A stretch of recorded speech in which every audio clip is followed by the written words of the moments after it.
So these are my 5 biggest nutrition tips for new triathletes. Whether you're preparing for your first triathlon or whether you've done a few and want to improve your nutrition and your performance, by the end of this video, you'll have a few key areas to focus on. So what is up, nutrition nerds? If you're new here, then hey, I'm James. I'm a sports nutritionist and I race triathlons too. So I'm going to give you some personal and professional experience here to help you improve your nutrition. It's the one area that you can control and put yourself in a really good position come race day. So buckle up and let me know if you've got any questions at the end, as I would be happy to help. Now the first tip, and this is maybe the holy grail of tips, is to never try any new nutrition on race day. If you've got a mate who on the morning of your race tries to give you a couple of gels or tells you to take this supplement and you never tried it before, then don't use it. Likewise, if you've got a nutrition plan in place and you get there in the morning of your race, you see people slurping down a coffee,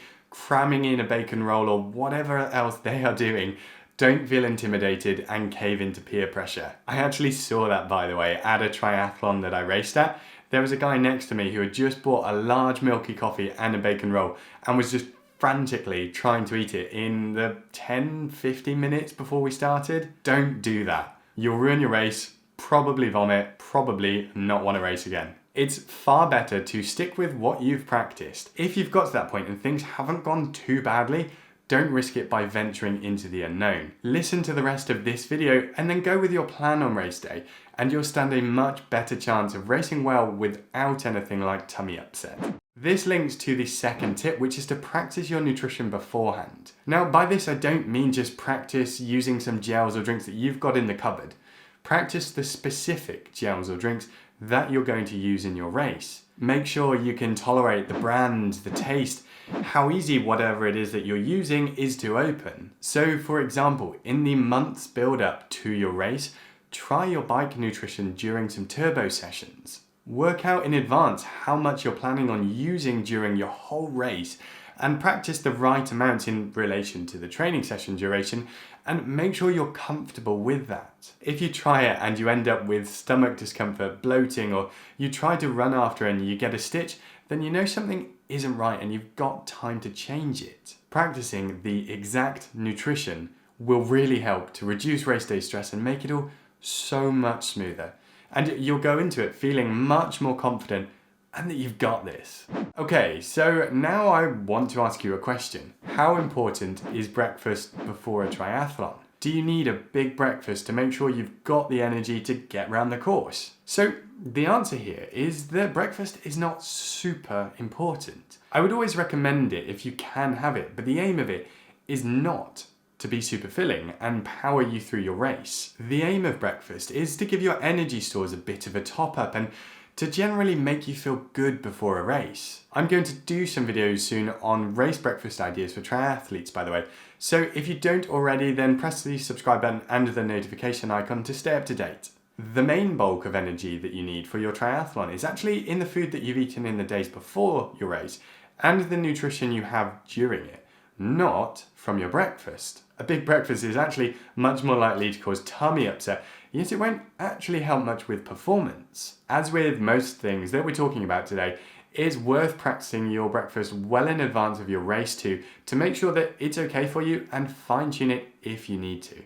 Now, if you're new to triathlon or to this channel, then you may not have heard this before, or you might have heard conflicting opinions on it. So allow me to set the record straight. When it comes to performance in a triathlon, carbohydrates are king. There is so much evidence out there that clearly shows this. So your nutrition focus during your race should be on carbohydrates. Picking the wrong types of food for your racing, including high fiber and high fat foods, is a mistake that you want to avoid. Generally, you want to be aiming for simple, easy to digest and absorb carbohydrates, and these are usually in the form of drinks, gels, chewy blocks or sports bars. I've done a few videos on this and I've linked a playlist at the top of the screen for you if you want a bit more advice on what sort of carbohydrates and how many you need during racing. But to keep you on track, it's definitely worth focusing on carbohydrates and not doing anything like low fat or ketogenic diets,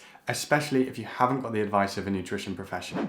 Now, the next bit of advice is a combination of everything that we've just talked about. It's so important, but it commonly gets overlooked, and that's to practice your nutrition in real life scenarios. So let's go back a minute to when I said about practicing your nutrition on your turbo sessions, and you should definitely do that. But you should also practice it outside in your race kit. You'll be amazed just how much harder some things will be, and you might come across some unexpected difficulties. I actually had this when I was doing my first triathlon. After the swim, I put some gels into my tri-suit back pocket in the first transition so I could have some on the bike. Seemed like a pretty smart idea to me, and I didn't have much in the way of bike storage. However, once I was riding, I found it was incredibly awkward to get them out. The pocket angle made it difficult, and although I managed it, I spent a while faffing around with it, and I had to really slow down, and it knocked my confidence. The same goes for bottles behind the saddle if you're doing that. It's far easier to do that on the turbo in a controlled environment, so make sure to try it on the road when you're working as hard as you expect to be during your triathlon. It just means that you're used to it, you've got the muscle memory, you know how it's going to feel, and it really reduces that stress on race day. Now, if you put all of these tips into practice, then you're going to put yourself in an awesome nutritional position come race day, and I would love to know how you get on. If you did find this video useful, I'd appreciate it if you gave the video a thumbs up so it can help more budding triathletes. And if you want to fine-tune your triathlon even more and improve your racing, then you should consider carb loading too. Carb loading has been shown to significantly improve performance in triathlons, and I've done a full video for you where I break it down and give you some practical advice on it, because it's not actually as easy as you might think. And you can watch that by clicking this video here.